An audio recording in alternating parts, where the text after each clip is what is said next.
Hello, good afternoon students. Today we will discuss third type of reactive intermediate, that is free radical. तो बेटा ये free radical क्या है? Free radical है it is the atom और the group of atom which contain odd और unpaired electron. Carbocation में क्या था बेटा? वो स्पीशीज जो पॉजिटिव चार्ज और 6 इलेक्ट्रॉन होते थे. कार्बोनाइन में नेगेटिव चार्ज था और उसके ऊपर आपके 8 इलेक्ट्रॉन थे.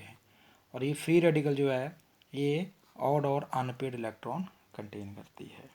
वेरी रिएक्टिव है, शॉर्ट लिव्ड है. ठीक है बेटा, बनते ही रिएक्ट कर जाते हैं. Example CH3 methyl free radical, CH3 CH2 पर इथाइल फ्री रेडिकल,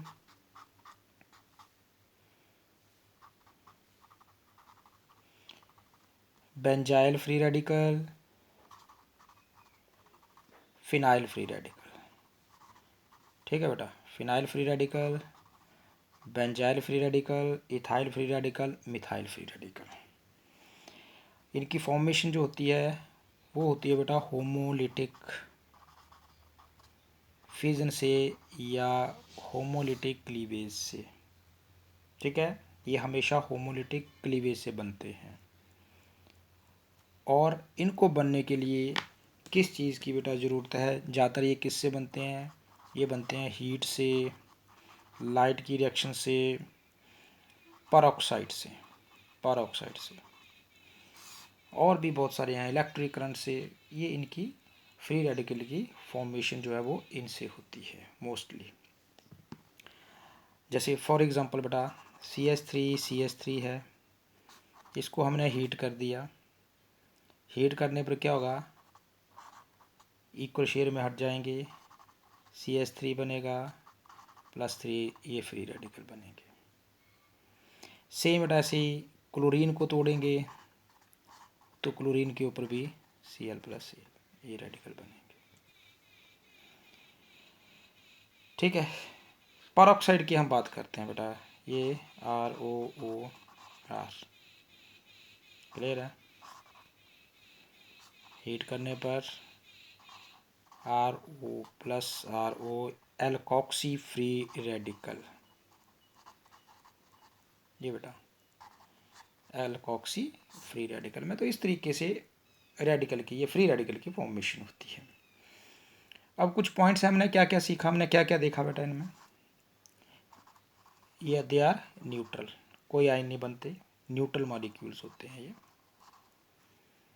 वही हाईली अनस्टेबल है, बनते रिएक्ट करते हैं बेटा.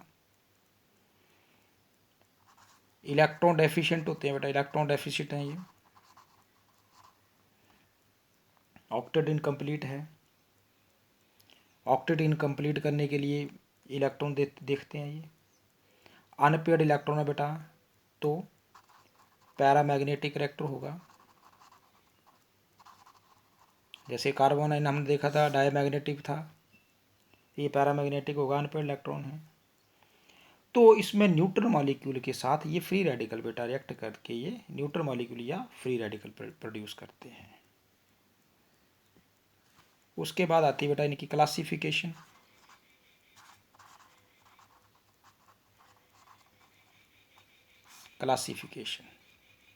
दे are classified primary, secondary and tertiary.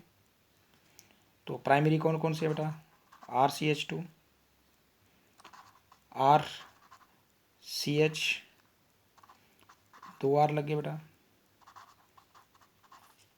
3 alkyl group present हैं, ये टर्शरी हो गया. ठीक है, अब जो मेन एक्चुअली जो इनका जो रिएक्टिव इंटरमीडिएट का जो क्वेश्चन है या फ्री रेडिकल का, ये तो सिंपल है. फॉर्मेशन कैसे बन गई, होमोलिटिक हो गया. स्टेबिलिटी, इनका क्वेश्चन आता है कि इनकी स्टेबिलिटी एक्सप्लेन करो on the basis of inductive effect, hyper conjugation, resonance and that's. तो इसकी स्टेबिलिटी बेटा, इनकी स्टेबिलिटी के बारे में हम डिस्कशन करते हैं. इनकी जो स्टेबिलिटी का ऑर्डर है 3 डिग्री, >2 डिग्री, >1 डिग्री.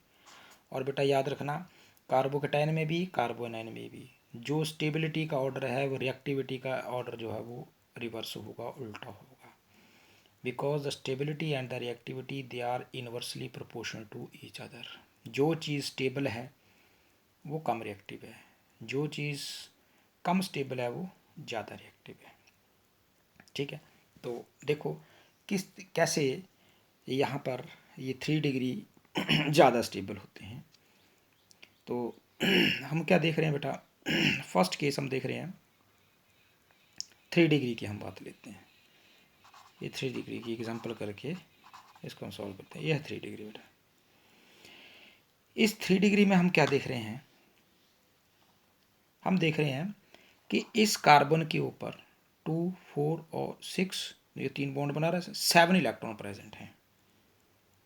इस टाइम इस कार्बन के ऊपर बेटा 7 इलेक्ट्रॉन प्रेजेंट है, 7 इलेक्ट्रॉन हैं। मतलब ये कार्बन जो है ये इलेक्ट्रॉन डेफिशिएंट है, अभी तक इस कार्बन का ऑक्टेट कंप्लीट नहीं है। मतलब ये अपना ऑक्टेट कंप्लीट करेगा।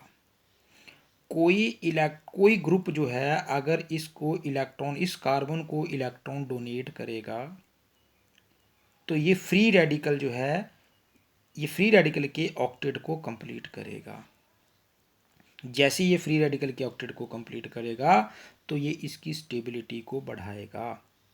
और यहाँ हम देख रहे हैं यहाँ 3 एल्काइल ग्रुप लगे हैं और ये तीनों के तीनों एल्काइल ग्रुप जो है ये कार्बन जो है यहाँ पर कार्बन दे रहे हैं, इलेक्ट्रॉन कार्बन को इलेक्ट्रॉन डोनेट कर रहे हैं, जिसके कारण जो है वो इनकी स्टेबिलिटी जो है वो इंक्रीज हो रही है इन 3 एल्काइल ग्रुप के कारण। अगर यही केस जो है अगर मैं इसको सेकेंडरी कार्बन के साथ लेता हूँ, इसमें क्या होगा, यहाँ पर 3 की बजाय सिर्फ 2 ग्रुप जो हैं ये क्या कर रहे हैं, इलेक्ट्रॉन डोनेट कर रहे हैं। तो इसका इम्पैक्ट जो है वो 3 डिग्री से थोड़ा कम होगा। आगे 1 डिग्री में देखेंगे तो एक एल्काइल होगा, आगे मिथाइल जैसे हम बात करेंगे तो वहाँ पर नहीं। तो इसका मतलब है यही कारण है कि जो स्टेबिलिटी ऑर्डर है इसका टर्शरी में ज़्यादा होगा, स्टेबल है, फिर सेकेंडरी में है और फिर प्राइमरी में है। ठीक है, ये तो था आपका फर्स्ट केस। उसके बाद सेकंड केस हम स्टेबिलिटी को ही एक्सप्लेन करते हैं रेजोनेंस के थ्रू।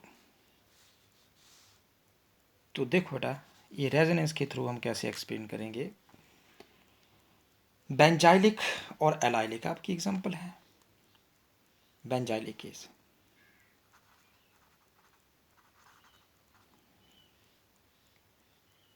बेंजाइलिक में वही जो हमने कार्बोकैटायन में बेटा स्ट्रक्चर बनाए थे यहाँ पर, और हम यहाँ देख रहे हैं ये भी यहाँ फ्री रेडिकल,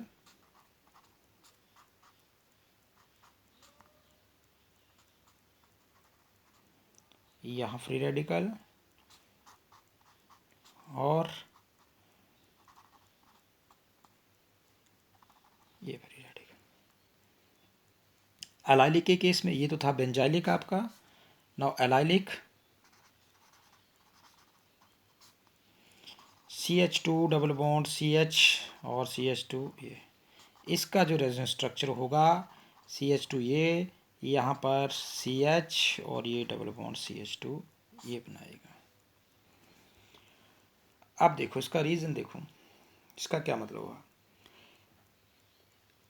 स्टेबिलिटी हमेशा डायरेक्टली प्रोपोर्शनल टू रेजोनेंस। एक बात और याद रख लेना बेटा कि जो स्टेबिलिटी है डायरेक्टली प्रोपोर्शनल टू रेजोनेंस। मतलब जितने ज़्यादा रेजोनेंस होगे इस फ्री रेडिकल की स्टेबिलिटी जो है वो उतनी ही ज़्यादा होगी। इट मीन्स हम यहाँ पर क्या देख रहे हैं, जो बेंजाइलिक का केस है बेटा यहाँ पर आपके 3 रेजोनेंस स्ट्रक्चर जो है वो ड्रा हो रहे हैं। एलाइलिक के केस में हमारे पास ओनली 1 हो रहा है, एक हो रहा है।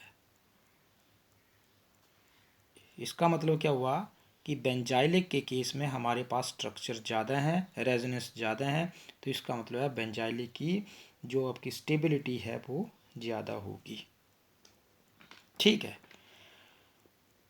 और ग्रुप, अगर किसी भी एरोमेटिक के ऊपर अगर आपके वो ग्रुप लगाते हैं, जैसे नाइट्रो का केस में आपको तीनों एग्जांपल में मैंने आपको दिया आपको, चाहे कार्बोकैटायन हो, चाहे कार्बोनाइन हो, या फिर आपका फ्री रेडिकल हो।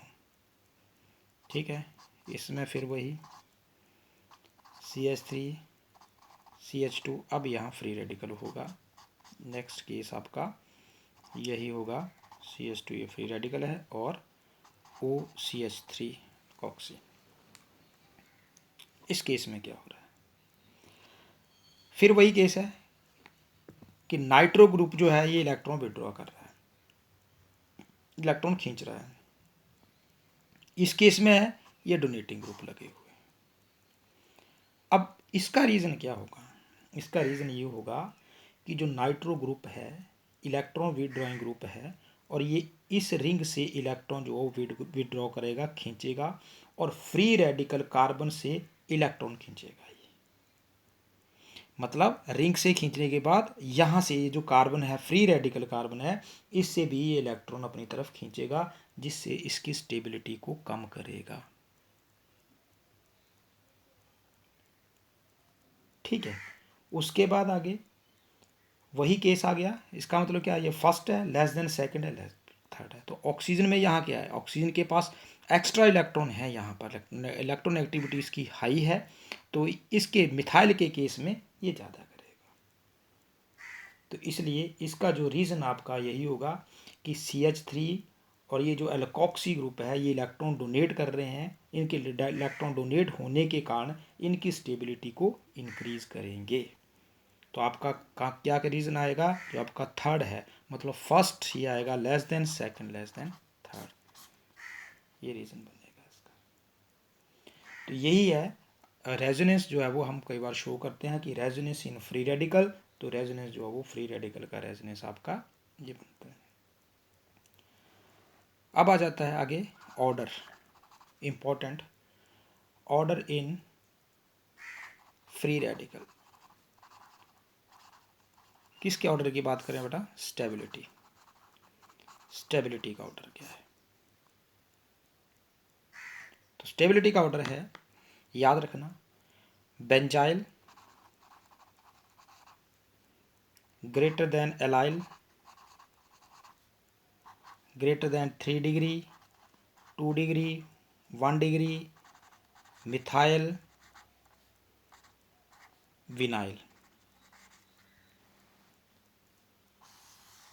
ठीक है। लास्ट में मैं इस तरीके से, चाहे कार्बोकैटायन हो, चाहे कार्बोनाइन हो और फ्री रेडिकल हो, हर एक का मैंने स्टेबिलिटी का ऑर्डर दिया है। जब आपको बेटा बेंजाइल का, एलाइल का, 3 डिग्री का इनकी पहचान हो जाएगी, तो एकदम से आप बता सकते हैं कि कौन सा ज़्यादा स्टेबल है और कौन सा नहीं है। रही बात आपके ये मिथाइल और विनाइल की, तो इस मिथाइल और विनाइल जो है ये लेस स्टेबल क्यों है, क्योंकि ये हमेशा रेजोनेंस शो नहीं करते, इनके पास वो कंडीशन नहीं है वो रेजोनेंस शो करने की, वो pi electron sigma lone pair में, तो इसलिए ये हमेशा फ्री, जो मिथाइल और विनाइल हैं बेटा, ये हमेशा लेस स्टेबल आते हैं फ्री रेडिकल में,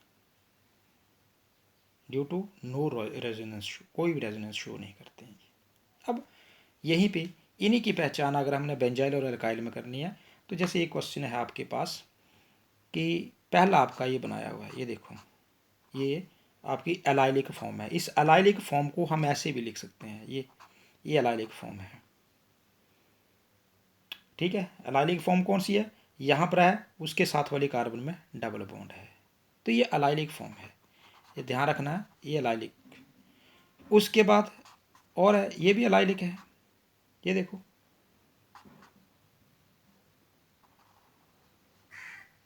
ये भी एलाइलिक के साथ वाली कार्बन है।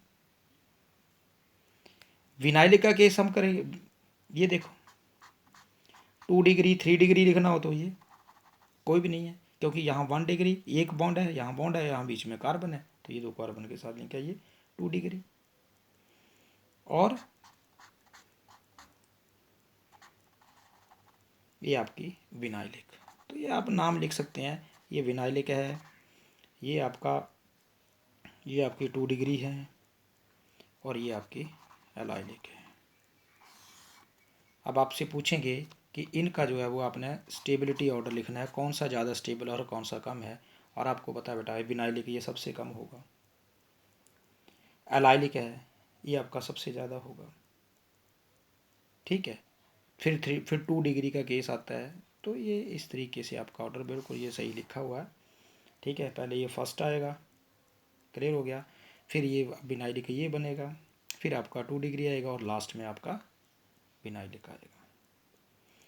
तो ये आपके ऑर्डर, जब आपको बेंजाइल की ये फ्री रेडिकल का बेटा ऑर्डर स्टेबिलिटी का याद है, तो इस तरीके के जितने भी कंपाउंड जैसे मर्जी आए वो आप कर सकते हैं।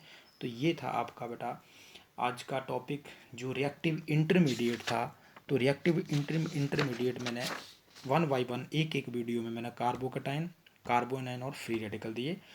तो ये इस इनमें से रिएक्टिव इंटरमीडिएट में सबसे ज़्यादा इंपॉर्टेंट था इनकी स्टेबिलिटी ऑर्डर।